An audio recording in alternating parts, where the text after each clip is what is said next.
foi aprovada na passada semana a iniciativa legislativa pelo Parlamento catalão que regula a realização de um referendo de autodeterminação da Catalunha. Mais em concreto, vão ser chamados a decidir os eleitores catalães sobre se são a favor de um novo rumo para a Catalunha enquanto Estado independente, desligado de Espanha, ou se, pelo contrário, pretendem manter-se agregados à Espanha, passando e continuando a ser exatamente território espanhol. Ora, aquilo que a lei prevê no ordenamento jurídico espanhol, começando pela Constituição, é que o seu artigo 2º dispõe no sentido de a Constituição fundamentar-se na unidade indissolúvel da nação espanhola, pátria comum indivisível de todos os espanhóis. Ora, a partir do momento em que nós temos um artigo desta natureza, quem teve a iniciativa de preparar este texto em 1978, data da Constituição Espanhola, teve desde logo como prioridade blindar a unidade territorial de Espanha, impedindo que no futuro qualquer tipo de iniciativas desta natureza pudessem ter lugar. Ora, aquilo que acaba por se verificar na prática é que estamos a proibir para todo o sempre exatamente manifestações independentistas, mesmo que as circunstâncias se alterem em Espanha, como é o caso da Catalunha, que, apesar de ter sido sempre um Estado que teve a sua autonomia, um Estado que foi reconhecido a autonomia, mas que teve as suas características próprias enquanto nação, o próprio preâmbulo da Constituição Espanhola prevê, acima de tudo, que a Espanha é organizada e tem como estrutura social uma nação espanhola. Afasta todas as outras nações deste reconhecimento constitucional, pelo menos com a mesma importância que é dada à nação espanhola. Quando, na verdade, a realidade do próprio tecido social espanhol, aquilo que nos diz é que a Espanha é, na verdade, uma manta de retalhos que é composta exatamente por várias nações. Ora, a partir do momento em que a Constituição Espanhola prevê também, no artigo 1º, número 2, que a soberania nacional reside no povo espanhol, não é possível nem é coerente com o texto da Constituição que o povo catalão não possa decidir sobre o seu futuro. Ora, qual é que é a única solução? É esperar que toda a Espanha venha a ser solidária com a questão catalã e a ser sensível exatamente para as especificidades que a Catalunha tem enquanto nação, que sempre foi há vários séculos, desde que foi agregada para integrar o território espanhol, não é, desde logo, correto e não podemos nós prender-nos a este artigo 2º que pretende, como eu referi, blindar esta autonomia espanhola e impedir que ela se venha a fragmentar em vários outros Estados. Não podemos naturalmente aceitar que ela se venha a perpetuar desta forma. O direito internacional tem vindo a evoluir, sobretudo relativamente à sensibilidade para a questão da autodeterminação dos povos. Aquilo que nós vemos desde logo no primeiro momento é que com o final da Segunda Guerra Mundial e com a consequente aprovação da Carta das Nações Unidas, logo o seu preâmbulo reconhece exatamente a importância dos povos enquanto parte da soberania, enquanto parte fundamental da soberania. Não é por acaso que esse mesmo preâmbulo da Carta das Nações Unidas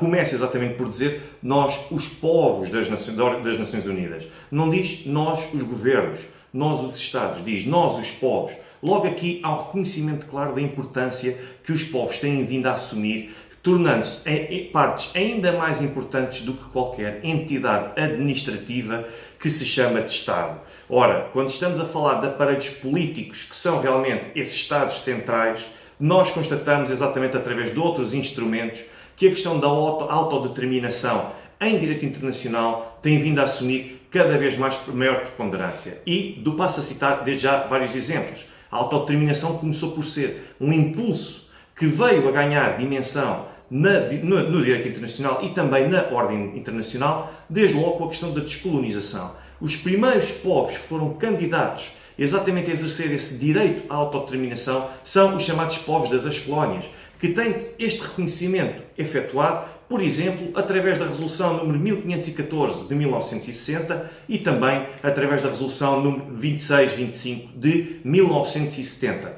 Numa fase posterior, nós acabamos por ter exatamente um reconhecimento da extensão do princípio da autodeterminação, não apenas aos povos das ex-colónias, mas a todos os povos em geral. Nesse sentido, o principal instrumento que vem dar legitimidade e reconhecer legalidade aos processos de autodeterminação de todos os povos a nível global é exatamente o Pacto Internacional dos Direitos Civis e Políticos de 1966,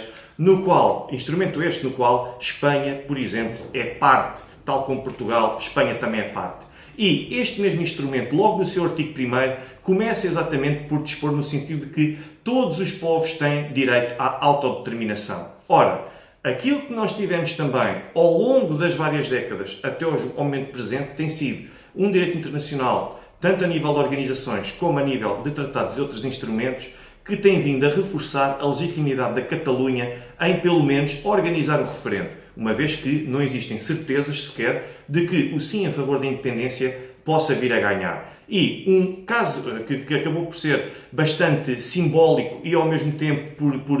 representar e ilustrar a visão internacional sobre a autodeterminação, foi exatamente o parecer consultivo de 2008 do Tribunal Internacional de Justiça relativamente à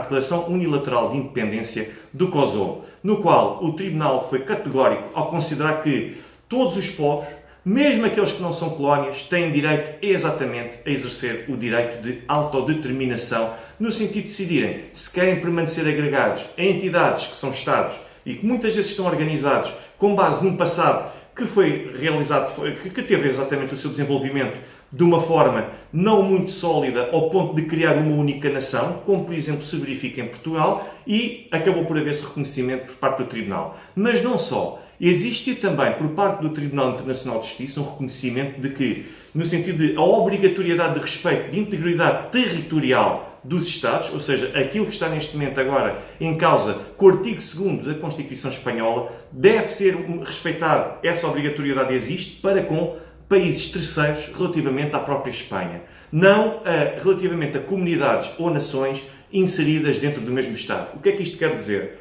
Que Portugal, França e Reino Unido têm a obrigatoriedade de respeitar a integridade territorial de Espanha, mas dentro do território espanhol, a Catalunha, a Galiza e o País Basco não estão sujeitos a esta condição, sob pena de permanecerem para sempre presos e reféns exatamente de uma Constituição e de uma letra que acabaria por nunca ter sido alterada se não houver vontade exatamente do Poder Central, já que dificilmente todos os eleitores se organizarão no sentido de alterar uma Constituição de propósito a pensar na Catalunha. Não me parece, insisto uma vez mais, de todo justo que sejam os galegos, os bascos, até mesmo os restantes povos que são povos e são cidadãos espanhóis, a pronunciarem sobre uma causa que não lhes diz diretamente respeito, como é o sentimento ou não da Catalunha para tornar a Catalunha um Estado independente.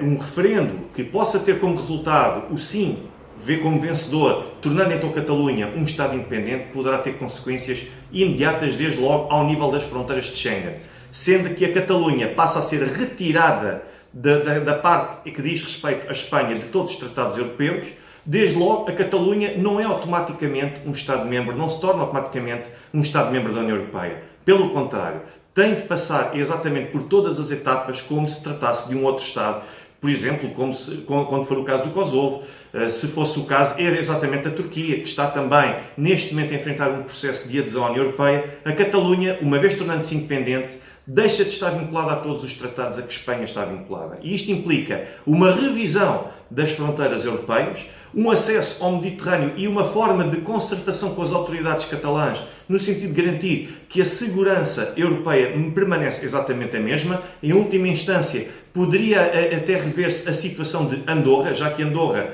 faz fronteira quer com a Catalunha, quer com a França. Poderia ser revista essa mesma situação, por enquanto isto são tudo hipóteses, mas o que é certo é que no imediato a Catalunha não se torna automaticamente um Estado-membro da União Europeia, tem de passar pelo processo de adesão exatamente a partir do ponto zero, como qualquer outro Estado teve de passar, até para se poder perceber numa fase final se a Catalunha reúne todas as condições para ser um Estado-membro da União Europeia.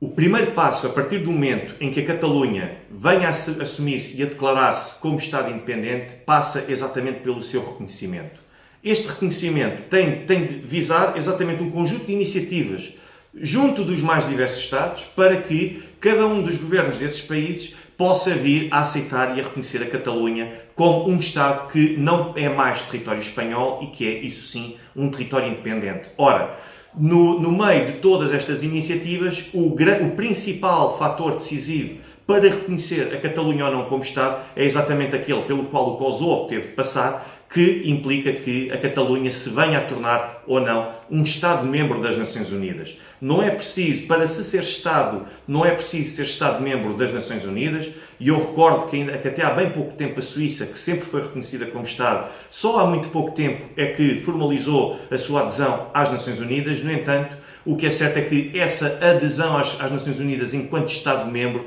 acaba por ser um fator decisivo e de desempate que acaba por evitar que a Catalunha tenha de andar a reunir consensos e aprovações e ações de reconhecimento junto dos restantes 193 Estados. Ora, a partir do momento em que seja formalmente aceito como Estado-membro das Nações Unidas, a partir daí sim, parece que a Catalunha poderá candidatar-se e concorrer de uma forma mais séria à adesão à União Europeia.